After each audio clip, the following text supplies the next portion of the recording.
TV पर इतनी मेहनत होते हुए मैंने बहुत कम देखा है कि भाई तुम तो फिल्म में मर्डर करोगे और नेगेटिव हो, तो वो बहुत इजी हो गया कि पता है फ्लैट लाइन है। तो ये एक बहुत बड़ी रिस्पॉन्सिबिलिटी मुझ पे है और मुझे विश्वास है कि मैं इस पे ज़रूर खरा उतरूंगा। दुनिया में किसी भी देश, घर की बात कर लो, गली नुक्कड़ किसी की भी बात कर लो, इमोशन सबके वही होते हैं घूम फिर के। इसमें जो दिखाई जाने की कोशिश है वो ऑलमोस्ट हर घर की कहानी है।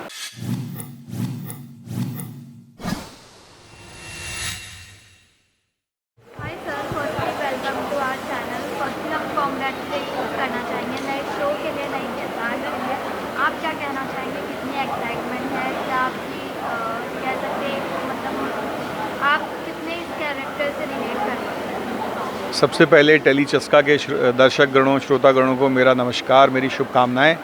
और इस कैरेक्टर की जहाँ तक बात करूँ या इस शो की जहाँ तक बात करूँ, तो ये कहूँगा अगर तो अतिशयोक्ति नहीं होगी कि शायद मैंने इस तरह के शो का काफ़ी लंबे अरसे से इंतज़ार किया है, जहाँ पे इतनी खूबसूरती से लिखा हुआ पटकथा संवाद लिखे हमारे पास आए, जिसको लिखने में इतनी मेहनत की गई।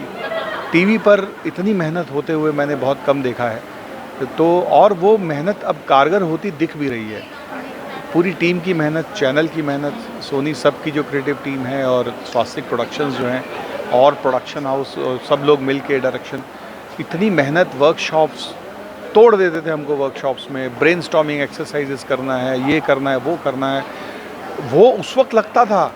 लेकिन अब उसका जब रिज़ल्ट आ रहा है सामने और जब हम शूट करते हैं और जब हम सीन्स देखते हैं, तो एक संतुष्टि होती है मन में कि हाँ, कुछ अच्छा कर रहे हैं और उसी तरीके से वो ऑडियंस तक पहुँचेगा ज़रूर, मेरा विश्वास है।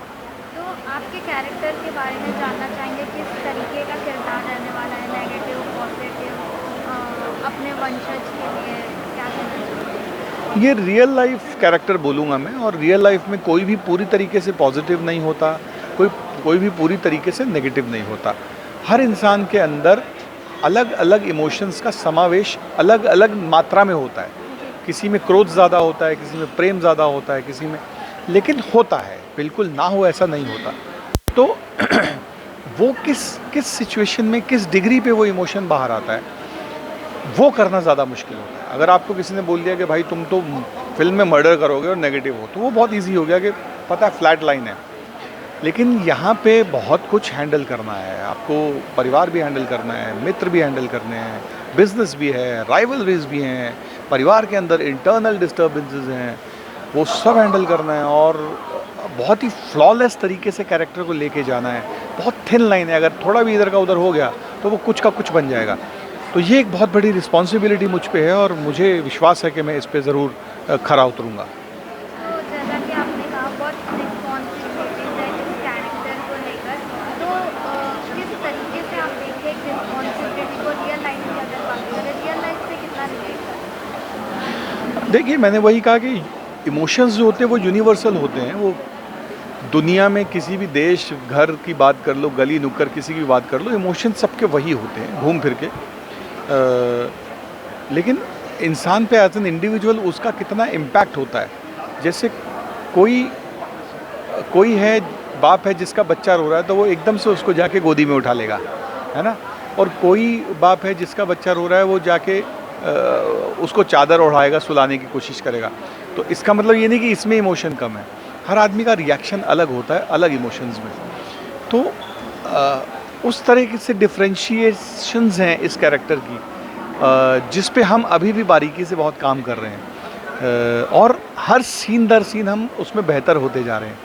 तो ये तो मेरे लिए भी एक बहुत लर्निंग एक्सपीरियंस है। मुझे एक क्लीन स्लेट की तरह यहाँ पे सेट पे आना पड़ा और रोज़ नई चीज़ें अपने अंदर अनुग्रहित कर रहा हूँ और कोशिश कर रहा हूँ कि वो अच्छे तरीके से बाहर आए। तो फैंस और व्यूअर्स को क्या कहना चाहेंगे शो के बारे में, कि कितना ग्रैंड होने वाला है, रियलिटी से कितना जुड़ा? रियलिटी से पूरे तरीके से जुड़ा हुआ है, क्योंकि इसमें जो दिखाई जाने की कोशिश है वो ऑलमोस्ट हर घर की कहानी है। आपको अपने घर के रोज़मर्रा के मुद्दे दिखेंगे, हमारे रिश्तेदारों में, हमारे अपनों में उठने बैठने में किस तरह की बातें होती हैं, किस तरह के कॉन्फ्लिक्ट्स आते हैं और उसमें लोग कैसा बिहेव करते हैं। उस तरह की समस्याओं को सुलझाने के तरीके, उस तरह की चीज़ें बताई गई हैं यूथ को अपने फेवर में लेते हुए। तो मुझे लगता है कि ये बताने की कोशिश की गई है जो आपकी ज़िंदगी में काफ़ी मददगार साबित हो सकता है। बाकी बताने वाले आप ही हैं कि ये बना कैसा है। Okay, thank you so much sir and all the best. Wish you the same. Thank you very much.